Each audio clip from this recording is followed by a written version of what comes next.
کیا اب برطانوی حکومت کی غزہ پالیسی تبدیل ہو رہی ہے، اور کیا اسرائیلی حکومت کو جو ہتھیار اگر سپلائی کیے جا رہے ہیں اس پر پابندی لگا دی جائے گی؟ میں سمجھتا ہوں غازہ پہ جو اس وقت ہو رہا ہے، انسانی طور پہ آپ دیکھیں جو بچوں کا، میں ایک باپ ہوں، میرے چھوٹے بچے ہیں،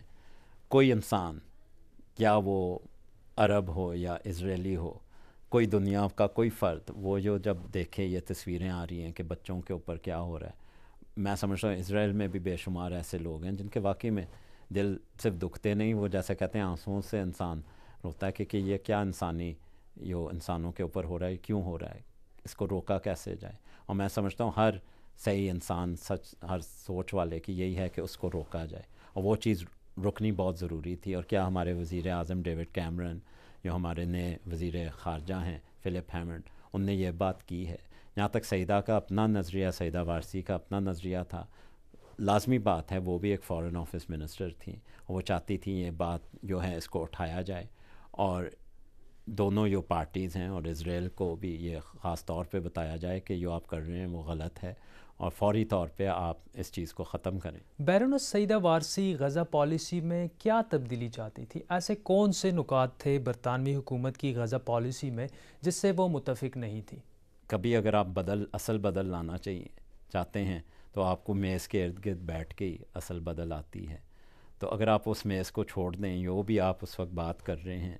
وہ پھر بات کی جو کہتے ہیں ایڈوکیسی ختم ہو جاتی ہے، اس بات کو آگے بڑھانے والا کون رہتا ہے؟ مگر وہ جو اصل بدل چاہتی تھیں، وہ کچھ بدل اب آ رہی بھی ہے فوری۔ ان کا ایک یہ بھی تھی سوچ کہ اسرائیلی جو حکومت ہے اپنی فورسز کو پیچھے کھینچ لے، بارڈر سے، غازہ سے باہر آ جائے، وہ بھی ہو گیا۔ اور اس طرح ان نے یہ ایکسپورٹ جو لائسنسز ہیں اس کی طرف بھی نظر ڈالیں، اور آپ کو شاید علم میں ہو کہ ہماری حکومت اس طرف بھی اس وقت اس کو ریویو کر رہی ہے کہ ان لائسنسز کا مقصد کیا ہے، یہ صحیح مقصد سے استعمال ہو رہے ہیں یا نہیں۔ تو میں سمجھتا ہوں کوئی ایسی چیزیں ہیں جو وہ چاہتی تھیں، وہ بہرحال پچھلے کچھ دنوں میں یہ بات ظاہر ہوئی ہے کہ وہ ہو گئی ہیں۔ تو اگر یہ سب کچھ ہو رہا تھا تو بیرونس سعیدہ وارثی کے استعفے کی اصل وجوہات کیا تھیں؟ کیا یہ میڈیا رپورٹس درست ہیں کہ جو نئے وزیر خارجہ تعینات کیے گئے ہیں ان کی تعیناتی پر اختلافات تھے بیرونس سعیدہ وارثی میں اور برطانوی وزیر اعظم کے درمیان؟ اس کے بارے میں پھر میں وہی کہوں گا، وہ گفتگو بیرونس وارثی کی ہوئی تھی اپنے کچھ اور کالجز کے، اس کے بارے میں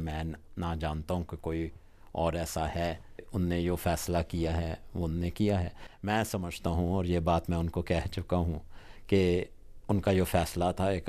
بڑی افسوس والا میرے لیے۔ خیال میں انہوں نے غلطی کی؟ غلطی اس رنگ میں غلطی تو نہیں کہوں گا، میں کہوں گا کہ اس میں اصلاحی رنگ میں آپ ایک چیز کسی کو سمجھانا چاہتے ہیں، اصلاح کرنا چاہتے ہیں اس کی، اگر آپ اس میز سے ہی اٹھ کے چلے جائیں تو وہ اصلاح کیسے ہوئے گی، وہ بدل کیسے آئے گی؟ تو بیرونس سعیدہ وارثی نے جس پالیسی کو ناقابل دفاع قرار دیا، آپ اس کا دفاع کر رہے ہیں اور آپ کہہ رہے ہیں کہ برطانوی حکومت کی غزہ پالیسی درست تھی۔ اب ہر چیز جیسے کہتے ہیں کبھی کہتے ہیں ایک دن سیاسی رنگ میں ایک بہت چھوٹا عرصہ ہوتا ہے، اور یہ بات سامنے آ جاتی ہے کہ کچھ جو ان کی اپنی سوچ تھی وہ بہتر جانے، اور جو ان کا فیصلہ ہے وہی بہتر جانے۔ مگر میں ان کا جو کام ان نے کیا ہے، جو ان نے اصول کے تحت یہ فیصلہ کیا، اس سے میں اتفاق رکھتا ہوں اس رنگ تک۔ مگر جو اس کے بعد ہوا ہے کہ استعفیٰ دینا، میں سمجھتا ہوں ان کا رول اور اچھا ادا ہو سکتا تھا اگر وہ میز کے ارد گرد بیٹھ کے جو ان کے ویوز تھے، جس کے اوپر اکثر باقی لوگ بھی اتفاق رکھتے تھے، مطلب اس کو لارڈ بیان صاحب، کرتی ہاں جی، جاتی۔ یہ کہا جا سکتا ہے کہ انہوں نے جو غزہ پالیسی کو ناقابل دفاع قرار دیا ہے، شاید آپ بھی اسے ناقابل دفاع قرار دیتے ہیں، لیکن آپ یہ چاہ رہے ہیں کہ گورنمنٹ کے اندر، کابینہ کے اندر رہتے ہوئے اس کے اپنے… دیکھیں، آپ بھی ایک آرگنائزیشن کے لیے کام کرتے ہیں، جب آپ کا کوئی اختلاف ہو، یا اگر آپ کی سوچ کچھ اور ہو، یا اگر آپ کا نظریہ کچھ اور ہو، آپ کے پاس دو آپشنز ہیں، یا تو آپ اٹھ کے ہی چلے جائیں ناراض ہو کے اور کہیں کہ یہ بات کوئی میری سن رہا ہی نہیں، مگر دوسری چیز یہ ہے کہ آپ کہیں یہ میرے اصول ہیں، یہ میری سوچ ہے، اس کی طرح میں دوسروں کی توجہ کیسے دلواؤں اور بدل کیسے لاؤں۔ اور میرا نظریہ یہ ہے، اگر اصل بدل لانی ہے اور بدل آ رہی ہے، اور میں نے آپ کو بتایا ہے ہماری اپنی حکومت کے کچھ کہنے سے جو ابھی حالات ہوئے ہیں غازہ میں، اگر آپ دیکھیں، میں سمجھتا ہوں وہ بدل آ رہی ہے،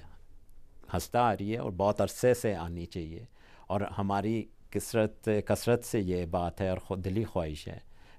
ہر حکومت کے فرد کی کہ اسرائیل اور پیلسطین کے درمیان ایک اس کا یہ پورا ایک جو ہے یہ غازہ کا آج ہوا ہے، یہ 2009 میں بھی ہوا تھا، کہ اس کا ایسا حل ڈھونڈا جائے کہ جو 2009 میں ہوا ہے، جو اب ہوا ہے، اس کو پھر سے کبھی نہ ہو۔ لارڈ طارق احمد صاحب، بہت بہت شکریہ۔ شکریہ آپ کا بھی بہت بہت۔